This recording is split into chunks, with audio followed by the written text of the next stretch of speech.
Hello, myself Manan Sharma, registration number US05CS050. Okay, so now I'm going to do my 7th experiment of Dear Teacher's Lab, that is sorting, in which we have to do implementation of selection sort as well as insertion sort. Okay, so now we'll move on to the program. Okay, so we are using two functions, that is one for selection and one for insertion sort. Okay, so first is selection sort. Here we are giving two arguments, that is string, one array of string, and one is an n variable of integer data type. Then we are using a for loop for assigning the value to mini, and then again inside the for loop we are using a nested for loop for checking the condition using if statement, that is if a of mini is greater than a of j, then the value of mini will be equal to j, and then we are swapping the values using a temporary variable. Okay, so now secondly we have our insertion sort function.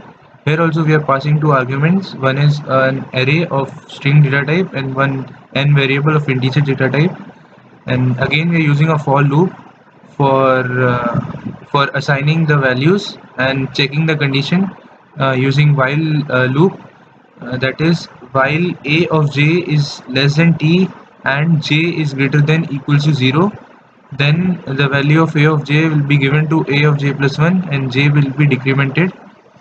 Then we have a main function. In main function we are asking the user to enter the size of the array, and that is the string array, and then for asking the user for entering the elements of the array, and then we're using a for loop for the elements, and then the elements in the array are the output message will be, so the elements of the array will be printed, and then we are using a do loop, that is it is asking the user for selecting between the two sorts, that is selection and insertion, which he wants to perform. And then inside the do loop we are using a switch loop, that is first is case 1, if case 1 is for selection sort, and then we are giving our arguments a and n. It's asking the user with the elements which are selection sorted are, and then it's giving a loop, so it will print the elements which are sorted using the selection sort.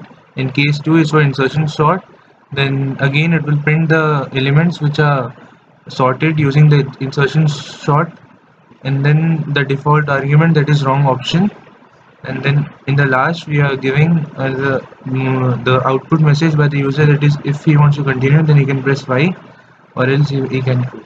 Okay, so we'll run the program. Enter the size of the array. I'm entering 5, then the array elements are, okay, so now it's showing the elements in the array, and then it's asking whether I want to perform selection sort or insertion. First we'll go with selection. Okay, so we have a list, the elements which are sorted using selection sort, and then I want to continue yes to perform insertion sort, and then we have our list for the elements which are sorted using insertion sort.